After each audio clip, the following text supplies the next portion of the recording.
उन विधानसभाओं में 50,000 से ज्यादा वोट काट दिया जाए एसआईआर के बहाने, जिनका नाम इधर उधर करके डिलीट कर दिया था जानबूझ करके, और जिसके कारण समाजवादी सरकार नहीं बन पाई 2022 में। हम लोगों ने आरोप लगाया था और एफिडेविट भी दिए थे इलेक्शन कमीशन में। नेताजी का जो सैफी में मेमोरियल बन रहा है, जब पूरा बन जाएगा तो उसका उसी दिन उद्घाटन करेंगे हम लोग। आज फिर मैं आज उनके जन्मदिन पे जब हम सब समाजवादी लोग याद कर रहे हैं कि 22 नवंबर 2026 को नेताजी का मेमोरियल का हम लोग उद्घाटन करेंगे, उसी में कार्यक्रम हमारा बड़ा होगा। आज जब नेताजी को हम लोगों ने याद करते समय लॉ यूनिवर्सिटी जो नेताजी ने कभी बनाई थी,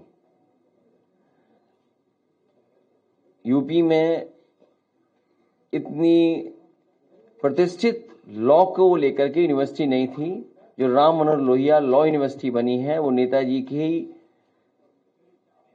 बनाई हुई है।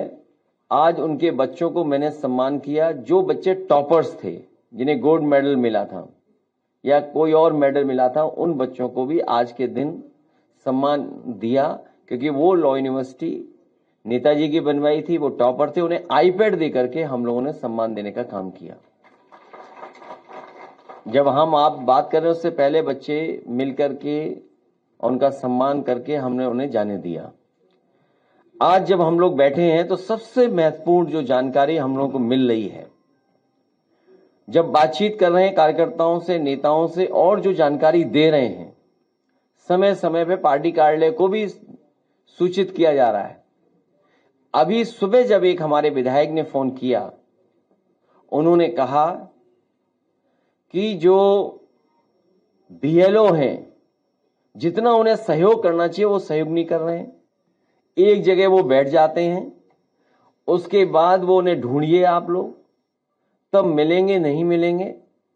लेकिन सच्चाई ये है, जब बिहार का चुनाव देख लिया, बिहार के बाद जो अखबारों में लिखा गया, सोशल मीडिया पे जो आया, या अन्य माध्यमों से जो जानकारी मिली है, वो जानकारी ये मिली है कि उत्तर प्रदेश और वेस्ट बंगाल में बड़ी तैयारी है भारतीय जनता पार्टी की, और चुनाव आयोग से मिलकर के है।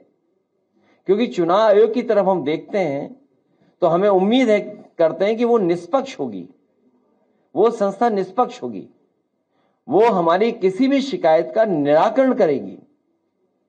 लेकिन सुनने में आ रहा है कि 2024 की हार के बाद सबसे ज्यादा भारतीय जनता पार्टी और चुनाव आयोग फोकस कर रहा है वेस्ट बंगाल पर और उत्तर प्रदेश पर, अन्य स्टेटों पे भी जहां पर बीजेपी की सरकार नहीं है, उदाहरण के लिए तमिलनाडु जहां चुनाव आने वाला है। लेकिन सबसे ज्यादा फोकस, सबसे ज्यादा टारगेट और टारगेटेड जो चीजें हो रही हैं वो उत्तर प्रदेश और वेस्ट बंगाल में हो रही हैं, जहां पर चुनाव आयोग से हमें उम्मीद थी। अगर आपको याद हो पत्रकार साथियों, कोई चीज ऐसी नहीं जो हम लोग कह रहे हो आउट ऑफ वे जाके कह रहे हो। जब बाई इलेक्शन हुआ तो हम लोगों ने चुनाव आयोग का रोल देखा है। बाई इलेक्शन उत्तर प्रदेश के जब हुए, रामपुर का पार्लियामेंट इलेक्शन हुआ, उस समय हम लोगों ने रोल इलेक्शन कमीशन का देखा है। तमाम शिकायतें की गई, लेकिन उन शिकायतों पर कोई कार्रवाई नहीं हुई। उसके बाद जब एसआईआर की बात आई तो उस समय हम लोगों ने वो सूची दी थी जिसमें 2022 में से पहले जिनका वोट था और 2022 में वोट नहीं डाल पाए थे, ऐसे बड़े पैमाने पर मतदाता जिनका नाम इधर उधर करके डिलीट कर दिया था जानबूझ करके, और जिसके कारण समाजवादी सरकार नहीं बन पाई 2022 में। हम लोगों ने आरोप लगाया था और एफिडेविट भी दिए थे इलेक्शन कमीशन में। उस समय आपको याद होगा कई जिलाधिकारियों ने कुछ बातें कही, लेकिन जब पलट करके हम लोगों ने उनसे वो बातें तर्क रखे तो उनके पास भी कोई जवाब नहीं था।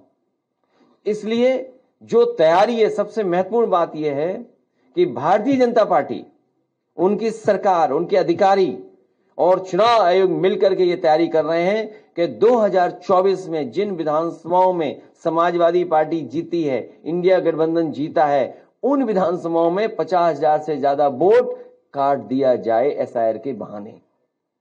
यही यूपी में हो रहा है, यही वेस्ट बंगाल में तैयारी चल रही है। तो इसलिए हम लोग सावधान हैं। हम पॉलिटिकल लेवल पर, अपनी पार्टी के स्तर पर सभी कार्यकर्ताओं को आपके माध्यम से अपने संगठन के लोगों को आपके माध्यम से ये अपील भी करते हैं कि पूरी जिम्मेदारी के साथ ये अपनी वोटर लिस्ट ठीक करें। जो वोट है, जो बनना चाहिए वो बनवाएं, बीएलओ से मिलकर के करें, और जहां कहीं नाकामी या जिस तरह की शिकायत मिले वो पार्टी कार्यालय तक जरूर पहुंचें। इधर जो शिकायतें मिली हैं, हम बड़े पैमाने पे शिकायतें हैं, मैं श्रीवास्तव जी जो ऑफिस में देख रहे हैं, मैं उनसे कहूंगा कि वो जरूर ब्रीफ करें। उससे पहले कोई एक अधिकारी है एसडीएम, उनकी रिकॉर्डिंग भी हमारे पास, कोई है रिकॉर्डिंग एसडीएम साहब वाली?